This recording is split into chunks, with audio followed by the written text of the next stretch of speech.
Miroir, miroir, dis-moi qui est la plus belle. Tout le monde sait que Blanche-Neige est connue pour son immaculée couleur de peau dessinée sous une douce chevelure brune. Les gens savent moins en revanche que Blanche-Neige, symbole de l'innocence et la pureté, est avant d'être une princesse Disney, l'héroïne nordique d'un conte de fées des frères Grimm, créé en fin du 19e siècle. Douce, blanche, brune, nordique et représentant la pureté il y a plus de 200 ans, voici donc 5 points communs que l'on pourrait lui trouver avec la pierre d'Olite Blanche, mon cher Watson. L'Olite Blanche, sa composition, son histoire, ses bienfaits et comment s'en servir, c'est quand? Eh bien c'est élémentaire, c'est maintenant.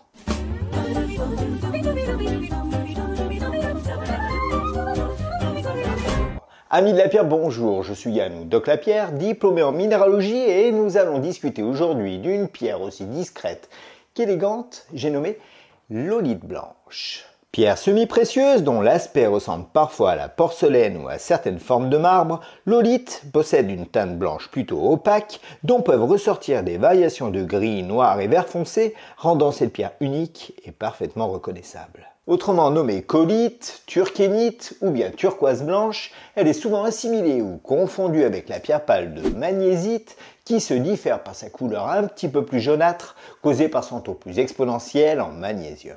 Découverte en 1868 par le minéralogiste Henry Howe, qui lui laissera son nom, l'olite demeure une pierre sédimentaire issue de forages, découverte dans des carrières de gypse de la Nouvelle-Écosse. En faisant mes recherches pour cette vidéo, oui ça m'arrive, j'ai essayé de trouver des anciennes légendes sur l'utilisation de l'olite dans notre histoire des hommes, et j'avoue que je n'ai pas trouvé grand chose en raison du jeune âge de cette pierre, opaline et plutôt contemporaine. Malgré tout, en Europe, en tant que pierre blanche, elle représentait surtout la royauté, la paix et la sagesse, un peu comme moi d'ailleurs. Et sa ressemblance troublante avec la turquoise, qu'on surnommait la pierre des papes, fit qu'elle était souvent portée en bague ou gros pendentif pour représenter la pureté. En Amérique du Nord, l'olite, blanche, discrète et plutôt difficile à trouver, était comparée au bison blanc en raison de sa rareté presque légendaire.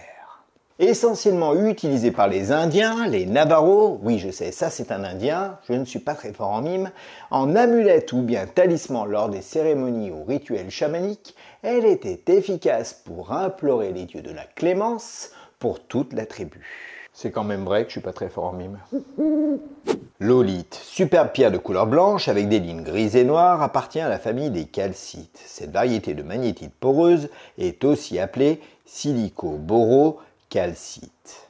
Pourquoi ce nom bien compliqué me direz-vous? Eh bien tout simplement parce que sa composition chimique est essentiellement faite de carbonate de magnésium, de silicate de calcium et d'extrait de bore, éléments chimiques naturels que l'on retrouve dans l'environnement, notamment dans les sols et puis l'eau.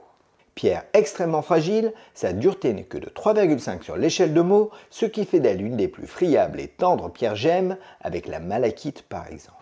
Les gisements les plus remarquables de l'olite blanche se trouvent au Canada, en Amérique du Nord et en Allemagne, même si on retrouve des gisements plus modestes et secondaires en Autriche, au Brésil, en Italie et cocorico chez nous, la France. En lithothérapie, l'olite est avant tout une pierre représentant la sagesse. Un peu comme la vie, parfois émaillée de traits noirs, le blanc opaque de cette pierre lumineuse résonne comme pour nous dire qu'il faut avant tout savoir profiter de l'instant présent.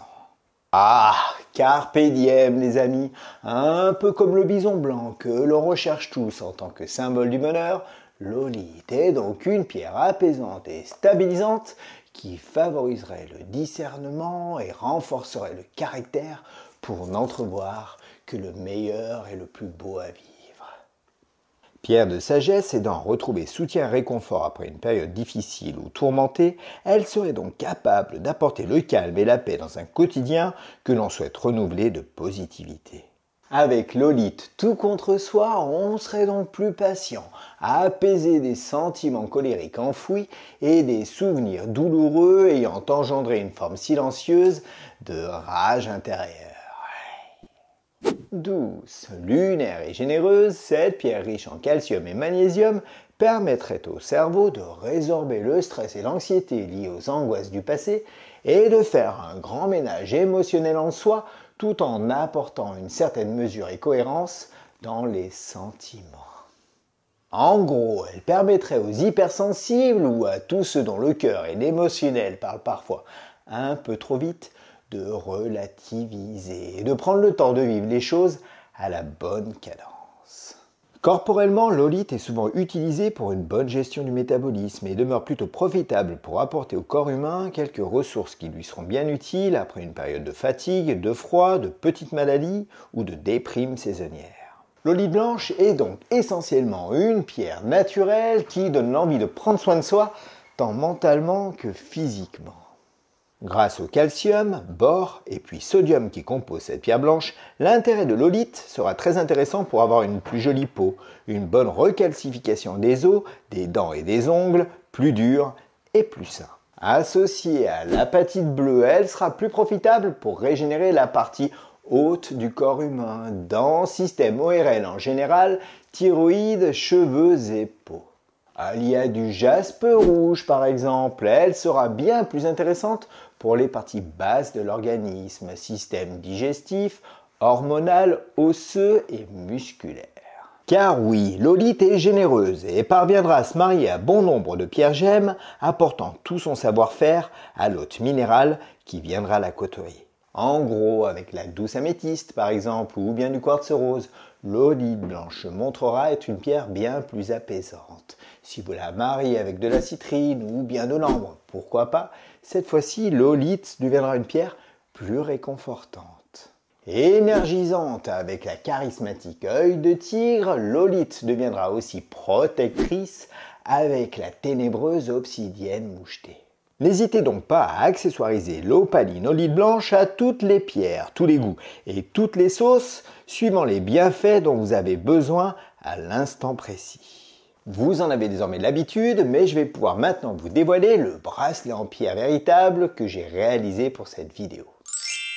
Et voilà, j'ai donc dessiné ce bracelet avec des pierres véritables d'olite provenant d'Allemagne et de la sélénite blanche du Maroc. Bracelet de bien-être avant tout, que ce soit psychologiquement ou corporellement, j'ai choisi de mettre en avant la pierre d'olite pour son apport naturel en calcium, magnésium, silice et bore, qui seront autant profitables pour la sphère cérébrale que physique. Symbole de pureté dans l'histoire, les nuances blanches de cette pierre douce seront renforcées des marbrures noires de cette pierre lunaire qui vous rappelleront que les cicatrices du passé existent comme des fils d'araignée dans la toile de votre vie. Oui, je sais, je suis un petit peu poète parfois.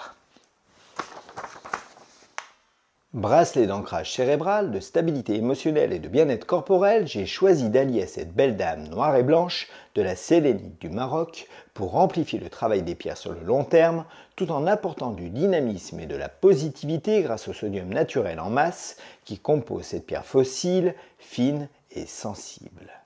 Pour dessiner ce bracelet d'un aura protecteur, de douceur et de renouveau, j'ai placé une breloque en forme de plume en acier inoxydable non allergène que vous pourrez changer à votre guise parmi tout le panel de nos breloques disponibles sur notre site internet. Car oui, vous en avez désormais l'habitude, mais pour tous ceux que cela intéresse, ce bracelet est disponible avec la breloque de votre choix, certes, mais surtout en 5 tailles différentes, du XL au XXL, sur notre boutique en ligne dont vous pouvez retrouver le lien dans le descriptif de cette vidéo. La sagesse n'attendant pas la force des années, ce bracelet peut convenir à tout âge et peut aisément s'adapter à tout profil ou bracelet en pierre à côté de lui. Optez pour le poignet gauche si vous avez des préférences pour des bienfaits axés sur la sphère cérébrale ou au contraire sur le poignet droit si vous avez des attentes plus corporelles. Comme souvent, en ce qui concerne le nettoyage de l'olite, privilégiez de l'eau déminéralisée. Rappelez-vous, l'eau de pluie ou des glaçons fondus feront très bien l'affaire, à condition que l'eau soit très froide. Comme dans ce bracelet, j'ai rajouté de la sélénite. Vous pouvez d'ailleurs retrouver notre ancienne vidéo sur la sélénite si vous voulez en apprendre un petit peu plus. L'eau, vous vous souvenez, est à proscrire absolument. Du coup, privilégiez un petit filet d'eau du robinet quelques secondes, puis un bon petit nuage de fumigation avec l'encens préféré de votre choix. Pour ma part, le choix de la sauge blanche en bâtonnet, rouleau ou bien encens demeure ma préférence pour cette pierre blanche. Disques de sélénite, agate, géode d'améthyste ou bien cristal de roche seront toujours les bienvenus pour accueillir votre olite afin de la recharger. Et ne vous servez absolument pas du sel, que ce soit en amas ou bien en lampe de sel, pour la recharger directement contre, à cause de la friabilité et de la fragilité de cette pierre bien trop sensible. En tant que pierre lunaire, c'est donc bien la nuit que cette pierre préférera pour aller danser et éviter de porter ce bracelet pendant le sport ou tout simplement par temps très chaud, voire caniculaire, si vous ne voulez pas que cette pierre fonde légèrement, voire jaunisse. A noter que l'olite blanche est une pierre excellente pour être placée dans un lieu de vie familial ou bien une chambre d'enfant, pourquoi pas, pour apporter ses bienfaits positifs, alliage de calcium et magnésium. L'avantage étant que cette pierre gemme n'est pas très chère et qu'en plus, elle n'a pas beaucoup besoin de lumière ni d'entretien. Et quand on peut joindre l'utile à l'agréable, autant ne pas se priver. Voilà qui va donc conclure cette nouvelle vidéo sur la lithothérapie et cette sage et jeune pierre d'olite blanche. Si notre travail vous intéresse et que vous souhaitez découvrir d'autres pierres ou le monde des minéraux en général, n'oubliez pas de visionner nos playlists sur les bienfaits des pierres, les méthodes de purification ou bien la lithothérapie, comment ça marche, par exemple. J'espère que cette vidéo vous aura plu et surtout n'hésitez pas à nous dire ce que vous en avez pensé, que je puisse vous répondre personnellement. N'oubliez pas de liker, de partager et de vous abonner à notre page si ce n'est pas encore fait. Et nous, on se retrouve dans une vidéo le plus prochainement possible. En attendant, portez-vous bien, prenez soin de vous, restez naturel, ne vous prenez pas trop au sérieux et comme diraient les 7 nains qui sont des copains de moi,